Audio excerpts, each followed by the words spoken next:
എന്നാ പേരോടിന്റെ സദസ്സിൽ തന്നെ ജിന്നുകൾ ഹാജരായത് മൂപ്പരെന്നെ പറയുന്നുണ്ട്. ഇൽമിന്റെ സദസ്സിൽ ജിന്നുകൾ ഉണ്ടാകും. എന്നോട് നേരിട്ട് ജിന്നുകളുണ്ട്.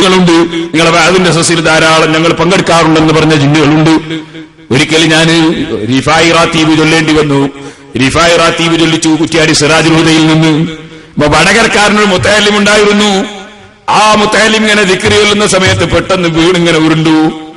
അങ്ങനെ രാവിലെ ഞാൻ ഈ മുത്തഅല്ലിമിനെ വിളിപ്പിച്ചു. എന്താണടാ?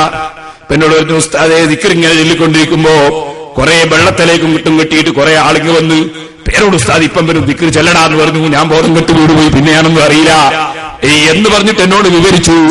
ഞാനത് എന്നോട് ദിക്ർ ചൊല്ലാൻ വേണ്ടി ബന്ധപ്പെട്ട് പറഞ്ഞിരുന്നവരുമായി ബന്ധപ്പെട്ട് സംസാരിച്ചപ്പോ ജിന്നുകൾ മുഖേന തന്നെ എനിക്ക് അറിവ് കിട്ടി.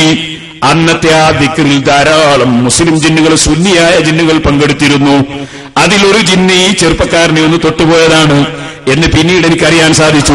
മൂപ്പര സദസ്സിൽ ജിന്നുകൾ ഹാജരാകുന്നുണ്ട്. ഏതാ മുസ്ലിം ജിന്നുകളാണ് സുന്നി ജിന്നുകളാണ് ഇരിക്കാന്ന് പറഞ്ഞിട്ടില്ല. ഏതായാലും ഹാജരാകേണ്ടത് മൂപ്പർ സമ്മതിച്ചു. അതിന്റെ മുമ്പ് എന്താ പറഞ്ഞത്? മുജാഹിദീങ്ങൾ ഇപ്പൊ എല്ലായിടത്തും ജിന്നുകളെ ഹാജരാക്കുകയാണ്. അതാ ഇപ്പൊ പുതിയ വിശ്വാസം. അതേ ആളെന്നെ ജിന്നുകളെ ഹാജരാ